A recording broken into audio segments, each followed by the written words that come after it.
Okay, we are live. So today, this morning, Patrick and I are going to briefly discuss authenticity. We kind of touched base on our previous live pop-up show, right? Last Friday, I believe.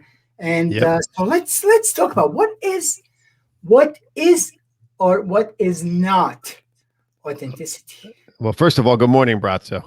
Good morning, my friend. So we're gonna chat a little bit about authenticity here, and hopefully give some. I know that you probably do have clients as well who struggle with what's that movie? It was a Tom Hanks movie, right? Where he big. Right?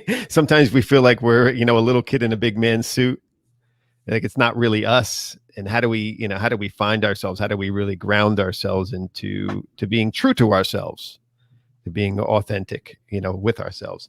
And I don't know if you want to start, if you have some ideas to kick this off with, but No, you know what? It's interesting because I was thinking, the program that I started a while back, it was really called Authentic Happiness originally, and one of my assignments for students was, what is authentic happiness? What does it really mean to you? And I received like hundreds, if not thousands, like beautiful definitions. Mhm. And I think, the whole idea is really that everybody has to define for themselves. What does it really mean to be authentic? Everybody tells us be yourself, these days, be Yes. authentic. But what does it really mean? So I wanted to dig a little bit deeper on that subject of And I authenticity. think that's important. You're right, because that's a really good point. But and I think it's somewhat of a platitude to just be yourself, right? Just go out and be yourself. Like, who else can you possibly be but yourself? Of course, you're yourself. And there are probably, we all have many different, aspects of ourselves, and they come out hopefully at appropriate times, right? So the Patrick at maybe a business meeting is perhaps not the same exact Patrick, or you don't see the same personality traits that you might see with my friends who I grew up with when I was 13 years old, right? It's a different context, a different situation. I think that's a really, really great definition and the way of really explaining authenticity. And I'll give you another example, just like you're saying from a business perspective. I have currently now, she's my great friend. 12 years ago, she was well, she still is, but she was a CTO and I was a new employee. And I would come to the office really early, 7 o'clock, New Jersey, in Jersey City, leave train 6 o'clock, 1 hour ride. Anyway, show up around 7. I would see Susan. I would say, "Hey, Susan, good morning. How are you?" And she would be like, "Brad, please. It's 7 a.m., right? Just please, just right." So I was like, "Okay." And that's a good message. Next morning, I showed up and I said, "Good morning, Susan. How are you?" She goes, "What the beep happened to you?" I said, "Here's what happened. You need to bring it up a little bit. I'll bring it down. We'll meet in the middle." And ever since Yes. then, we became a great friends. She was, um, she was very, very tough. And in the beginning, right? So you have to like adjust, just like you said. And Right? that's See what, naturally you. I mean, you're right. naturally that, you're natural, but sometimes we do, like in the context, the appropriate context.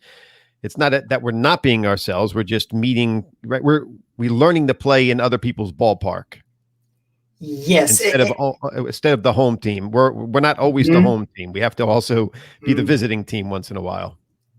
That's a really good point. That's a really good point. We need to be visiting team, and it's also, being yourself. If you are someone who always tell what's on your mind, right, it may not work all the time, and it depends of the culture, right? Because we have students from 180 countries, so it depends of the culture. I was in my mastermind. There was a couple nights ago. She's from Vietnam. We were telling her to ask her clients, questions and the students, and she said, "You don't, it's a different culture here. We don't ask our teachers. We just listen. So we just have Okay. to also think about different cultures, and so they have to adjust to that authenticity And in their part of the world." yeah, and I would say really, I mean, authenticity is the ability to be fully self-expressed in, within the context of the situation. Like to because if we're not authentic, if we're not being, being ourselves, as people would say, being ourselves, what does that really mean? It really means that I'm lacking the ability in that particular moment to be the full expression of who I am as a human being. And when I can learn to free that up, when I can be true to myself, and that's one of the questions I'd recommend that anybody who's listening, it touches on a lot of our work, like being really mindful of who you are as a human being and asking yourself.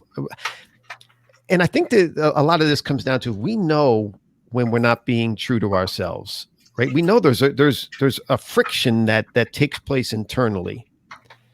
And when we're mindful of that friction, we can learn to pause and just simply ask yourself, am I being true to myself in this moment? Like, am I being true to who I am as a person in this moment? And just that simple question alone will start to help you to grab a ton of insight, mindful insight about who you are as a person. That's a great question to ask. You know what I think sometimes, that why and how we kind of deviate from that, as you said, if we can be someone else, because we're always ourselves.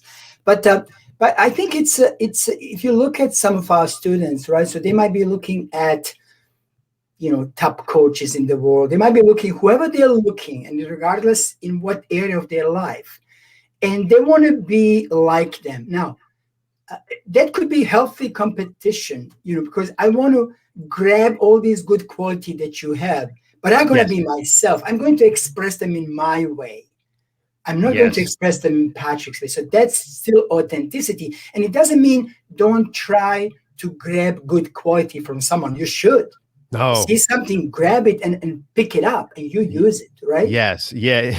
Yeah. I often refer to, like, using the analogy. Sometimes what happens is, yes, it's really, and I think it's great that you brought that up. Yes, look for, and we've done these exercises with clients in the past, look for qualities, things that you like, admire, respect about other people in your life.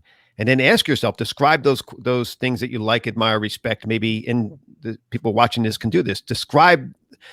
So actually, I would say try this. Just close your eyes. Think of somebody coming down the hall, somebody that you, in your own personal life, you feel like you like, admire, respect that person. Just get a picture of them in your head. And once you have a picture in their head, jot their initials down so you don't forget who it is. And then when you open your eyes, just take a moment to write down 3 or 4 adjectives that you would use to describe that person. And once you have those adjectives, like when I think of somebody, I don't know, do you have somebody in mind? Like what's an adjective that you would use to describe? Honest. Okay. So there's a great thing, right? So you write down honesty. That's a quality, something that you admire in your own life, right? Because it's a personal, real experience. We just did 20 seconds of it right there. And then you can learn to, if you're not as honest as you should be right now, you can say, that's something I admire in other people. And I'm going to incorporate that more in my life, whether I was being totally dishonest or even just telling little white lies. Maybe I'm going to be aware of it and start using or interacting with that honesty quality a little bit more. And again, to your point, a lot of people think, well, that's fake. It's not really who I am. It isn't. It's like riding a bike. When you first start riding a bike, and this is the analogy I use, when you're maybe 5 or 6 years old, you get on the bike, what happens? You fall off.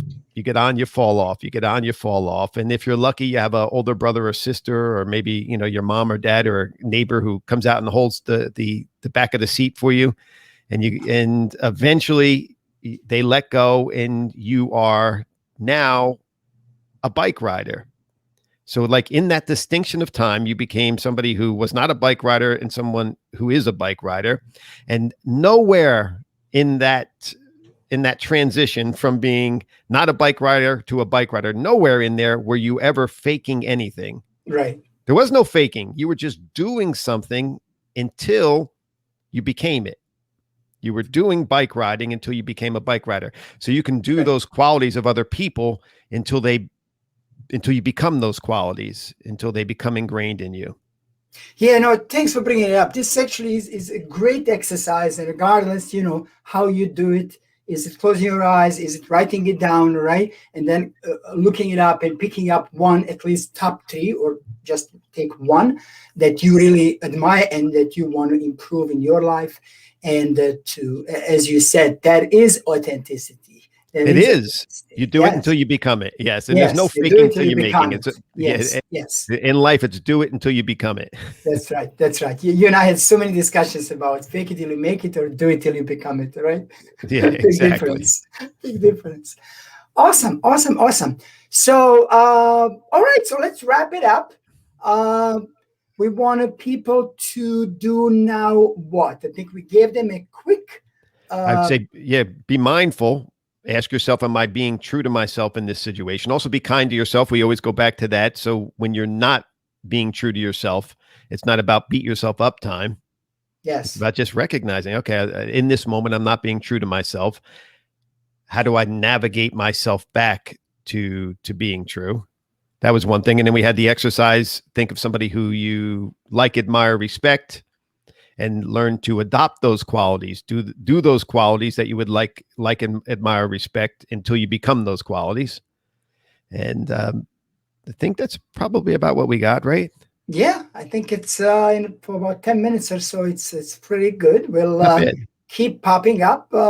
If not earlier, we'll probably do it again. I love it. I love it. I love it. It's a good discussion. And I'm getting to say hello to all the people in your group as well. And I'm getting to say hello to people in your group and that's great. Your site. So awesome. Hey, Patrick, thanks so much. Good stuff. I will talk to you soon, my friend. All right, Braco, you're the best. I'll talk to you soon. You too, my friend. Right, take bye-bye. care. Cheers. Bye-bye.